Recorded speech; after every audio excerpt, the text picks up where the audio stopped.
Picture the scenario. You're standing outside your office building on a Monday morning. Probably raining too. Oh, definitely raining. And you are juggling a hot cup of coffee in one hand. Your laptop bag is sort of slipping off your shoulder. And in that specific moment, the friction of your building's security system dictates how your whole day starts. Right. Are you fumbling through your pockets for a plastic key card, hoping you didn't leave it on the kitchen counter? Exactly. Or do you just walk up to the glass, let the door scan the geometry of your face, and simply step through as the maglock releases? Welcome to today's deep dive. We're putting two heavyweights of the enterprise security world head-to-head today, key cards versus biometrics. And the objective here is to really decode which access control architecture makes the most operational and, well, financial sense for your specific business. Yeah, because to navigate that evaluation, we are pulling from a pretty robust stack of sources today. We're talking comprehensive enterprise pricing guides, detailed IT security and access control installation manuals sourced directly out of Los Angeles, and real-world deployment case studies from industry integrators. Our mission is to dissect the security vulnerabilities, the capital expenditures, the user experience, and those hidden compliance risks of each methodology. Right. But before we unpack this deep dive is sponsored by West Point Locksmith.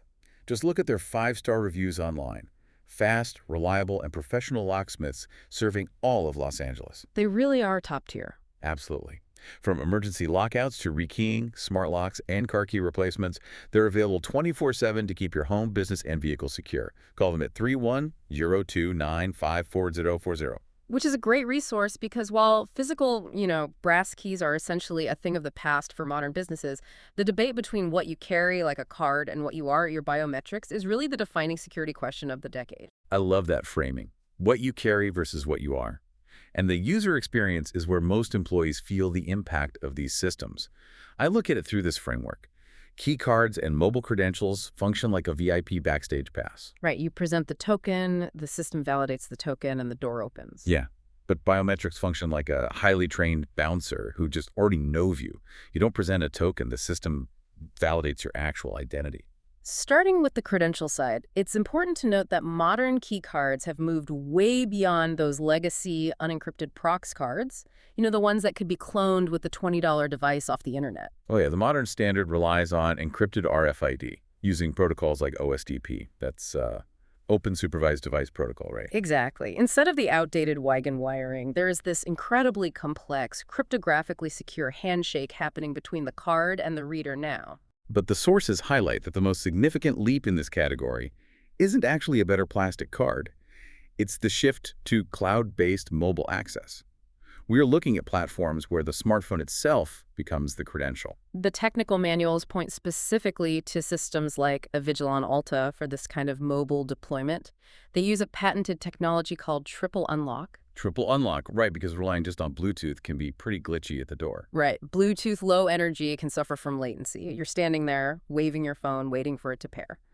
But with triple unlock, the mobile application simultaneously transmits over Bluetooth, local Wi-Fi, and cellular data. So it's basically a race. It is. The localized reader and the cloud server are racing to authenticate the signal.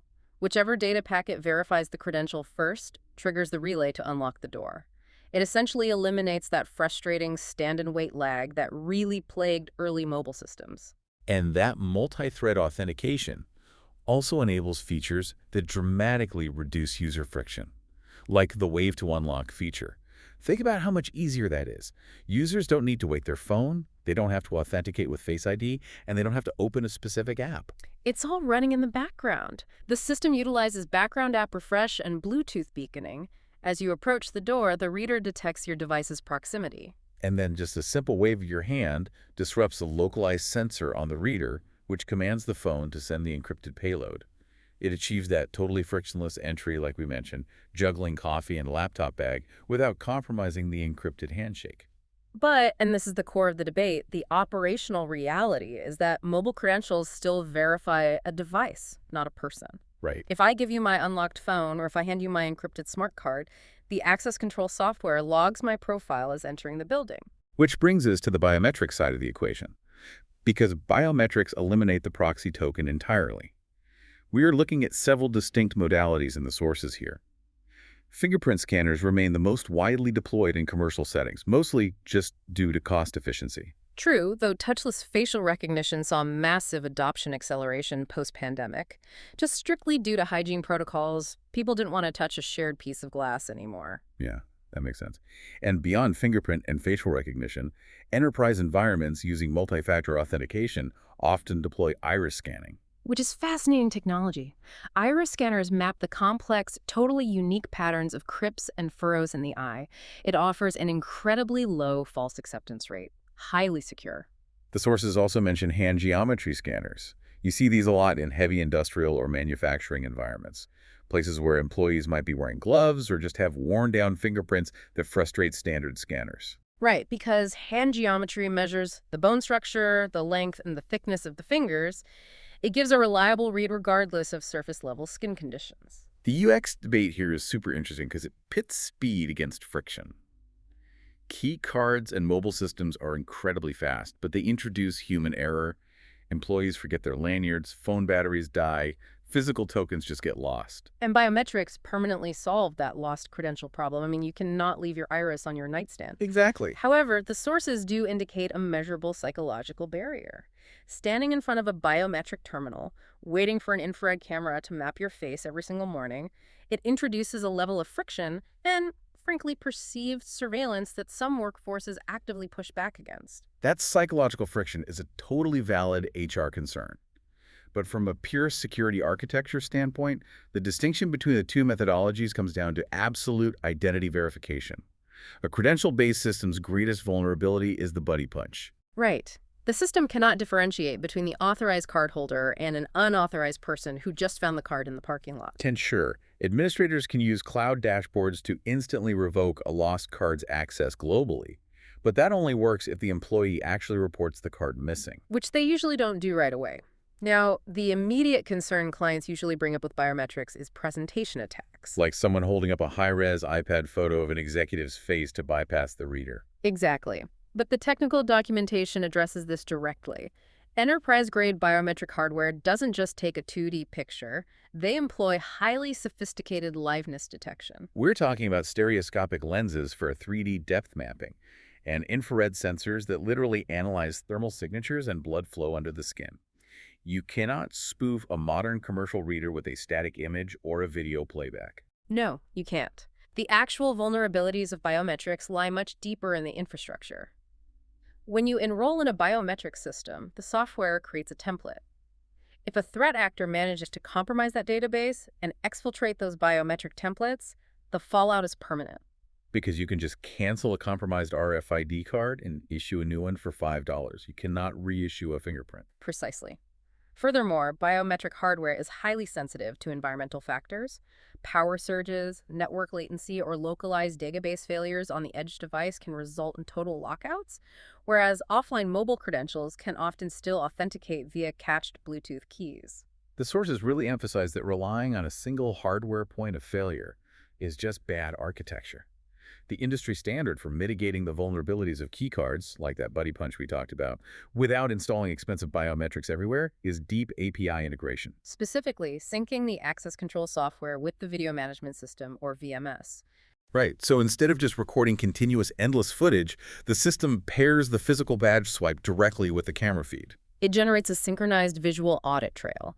If the access control log shows an employee badging into the server room at 2:00 a.m., the Security Operations Center doesn't have to scrub through hours of grainy footage. The VMS automatically attaches a 10-second video clip to that specific access event right in the dashboard. And advanced AI video analytics can even flag the event automatically if the camera detects two distinct human bodies entering on a single card swipe. It instantly alerts administrators to a tailgating violation. Which is brilliant. But navigating API integrations between legacy VMS platforms and modern cloud-based access control, that requires highly specialized knowledge. It's not a DIY project. Not at all. And speaking of top-tier security integration, our sponsor, West Point Locksmith, handles exactly this. Phone 310-295-55040. They are fast, reliable, and professional locksmiths serving all of Los Angeles, backed by glowing 5-star reviews. From emergency lockouts to rekeying, smart locks, and car key replacements, they're available 24/7 to keep your home, business, and vehicle secure. Partnering with an expert really directly impacts the financial modeling of these systems, too. When we analyze the pricing guides provided in the sources, the capital expenditure variance between these technologies is massive. Okay, so unpack the numbers. What is this actually going to cost you? Well, building out a standard commercial door with a key card or mobile reader typically incurs an upfront cost between $1,500 and $3,500 per door. And that baseline encompasses the reader itself, the electrified locking hardware, whether that's an electric strike or a magnetic lock, the request to exit sensors, door position switches, the low voltage cabling, and the installation labor. Right. It's a highly predictable capital expense. The financial drag with physical cards comes from the operational expenditure, the hidden costs. The plastic credentials cost between $5 and $10 each. Which adds up. In a facility with high turnover, or just a workforce prone to losing things, continuously purchasing replacement fobs can run a business $30 to $100 a month, plus dedicating IT help desk hours to programming them. It creates a persistent monthly cost. Now, mobile credentials eliminate that specific physical replacement cost, usually shifting the model to a per-user software subscription. But when we pivot to biometric hardware, the initial capital expenditure just jumps exponentially. Give us the breakdown. A single commercial-grade fingerprint reader will run between $1,500 and $3,000. Upgrading to liveness-detecting facial recognition pushes the hardware cost to between $2,500 and $5,000 per door. Wow. And iris scanning environments easily exceed $5,000 to $10,000 per access point. And the sources point out a massive hidden operational cost with biometrics that business owners rarely factor into their financial models. The administrative burden, the HR onboarding bottleneck. Yes, because with a cloud-based mobile credential, an HR manager can just email an access link to a new hire before their very first day. The employee downloads the app, authenticates, and their phone is ready to unlock the door when they arrive. Zero physical interaction required. But biometric enrollment is an entirely different logistical process. Completely. Enrolling a user into a biometric database requires them to physically stand at the terminal or a dedicated enrollment station. They have to present their finger multiple times at different angles or stand there while the camera maps the topography of their face. It averages about 15 minutes of dedicated IT or security personnel time per user, per door. Think about the math on that. If you are outfitting a new facility for 100 employees, you are looking at roughly 25 hours of labor strictly dedicated just to capturing biometric data to get the system running, plus continuous re-enrollment whenever there is staff turnover. So, if you're listening, evaluate your own business turnover rate here. For environments like fulfillment centers, retail operations, or heavily contractor-reliant facilities, the friction of continuously re-enrolling new people into a biometric system creates an unacceptable administrative drag. High turnover makes biometrics a logistical and financial nightmare. Whereas key cards or mobile systems are infinitely more scalable for growing teams. But if you operate a boutique financial firm with low turnover and a strict regulatory requirement to log exactly who accesses physical data servers, the high upfront cost of biometrics becomes a necessary investment. And that regulatory requirement introduces really the most significant hurdle to biometric adoption highlighted in our sources, the complex legal and privacy landscape. Biometric data is universally classified as highly sensitive, personally identifiable information. It's a massive liability. Massive in jurisdictions with aggressive privacy frameworks, and the sources focus heavily on California as the benchmark here. The operational liability of storing this data is immense. We are looking at frameworks like the California Consumer Privacy Act, the CCPA, and the CPRA, the California Privacy Rights Act. Under these regulations, a business cannot simply install facial recognition cameras and force employees to use them as a condition of entry. Not legally, no. The compliance requirements mandate explicit, documented opt-in consent from the user before a single biometric scan occurs. And the data architecture must meet strict encryption standards. Compliant enterprise systems, they do not store raw JPEG images of an employee's face or high-resolution scans of their fingerprint. Right. The localized software processes the physical scan through a cryptographic hash function. It converts the physical geometry into a complex mathematical template, just a string of alphanumeric characters. So the system stores the mathematical template, not the actual image. Exactly. When the user approaches the door, the reader scans them, hashes the new scan, and compares the two mathematical strings. But even with that robust encryption, the data retention policies are totally unforgiving. The moment an employee resigns, is terminated, or withdraws their consent, the organization is legally obligated to permanently destroy their biometric template from all local devices and cloud backups immediately. And failing to manage that data lifecycle exposes the company to severe regulatory fines and, in some jurisdictions, private rights of action where employees can literally sue directly for noncompliance. That is a heavy legal burden. Keycards completely bypass these privacy and compliance headaches, which is a major point in their favor for standard office buildings. The immense weight of managing biometric privacy policies, securing explicit consent, and auditing data destruction is why the vast majority of commercial spaces default to keycards or mobile credentials. However, the sources synthesize these competing factors, the high cost and compliance burden of biometrics against the vulnerability of stolen keycards, into a clear industry best practice. The hybrid approach. The hybrid approach. Facility managers aren't forced into a binary choice here. Don't put retinal scanners on the break room door. It's completely unnecessary. Right. The hybrid architecture isolates risk. A well-designed deployment utilizes OSDP encrypted keycards or mobile credentials for 90% of the building. The main lobby turnstiles, the stairwells, the departmental entrances, these utilize fast, scalable, frictionless credentials. And then the organization reserves the capital expenditure and the administrative burden of biometric verification strictly for the 2 or 3 highest risk entry points, the critical infrastructure that demands absolute identity assurance. The LA-based installation manuals actually provide some excellent real-world case studies of this exact methodology.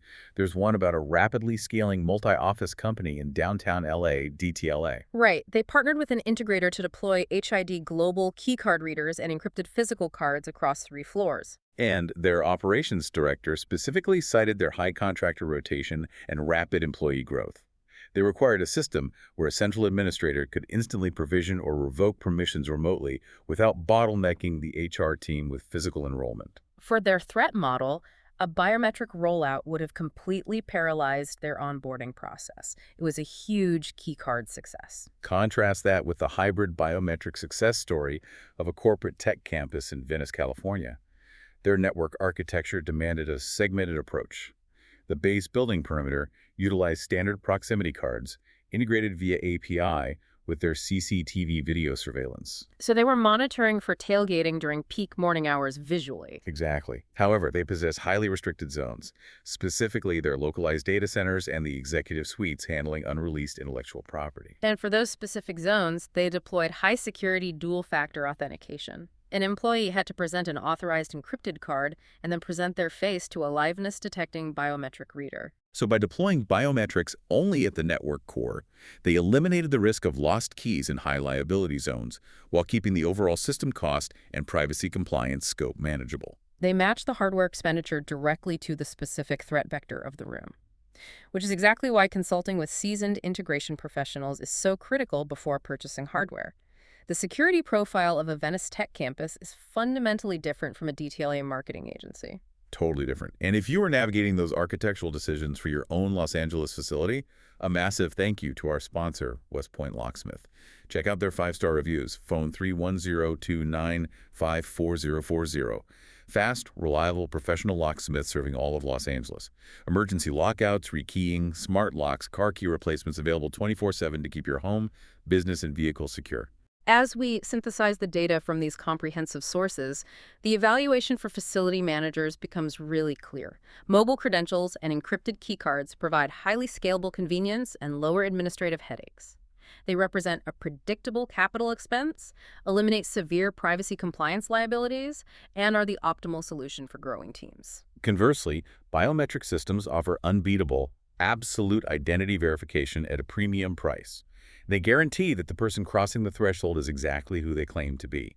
But that certainty requires a massive capital investment, introduces significant HR enrollment friction, and mandates rigorous legal compliance architectures. Before we conclude, the source material does touch on an emerging security architecture that moves the conversation entirely past the physical door, a fascinating concept to ponder on your own. We are looking at the rapid development of behavioral biometrics. Continuous authentication. Precisely. Because traditional access control verifies identity at a single point in time, the moment you scan your badge or present your face to the reader. But behavioral biometrics utilize advanced AI systems to continuously authenticate you after you have bypassed the perimeter. How does that actually work in practice? The network analyzes background telemetry. It analyzes your typing rhythm, the specific cadence and pressure of your typing on a keyboard, the micro movements of how you interact with a mouse. Wow. It even analyzes accelerometer data from your mobile device and gait analysis pulled from interior camera feeds, measuring the exact biomechanics of how you walk down a hallway. So it's an invisible, persistent security layer, meaning if a threat actor manages to steal an authorized key card, bypasses the lobby turnstile, and sits down in an unlocked workstation, the AI detects within seconds that the keystroke dynamics do not match the authorized user's historical profile. And it immediately locks the terminal and alerts the Security Operations Center. The access control doesn't stop at the door. It becomes an ambient part of the environment. It represents a total paradigm shift from verifying what you carry to verifying who you are to continuously analyzing how you behave. It's a fascinating trajectory for enterprise security. It really is. That covers our analysis of the source material for today's deep dive. We hope this breakdown helps you decode the operational realities of access control and equips you to evaluate your own facility's architecture. Keep analyzing your infrastructure, keep questioning your threat models, and as always, stay curious. Stay curious and stay secure.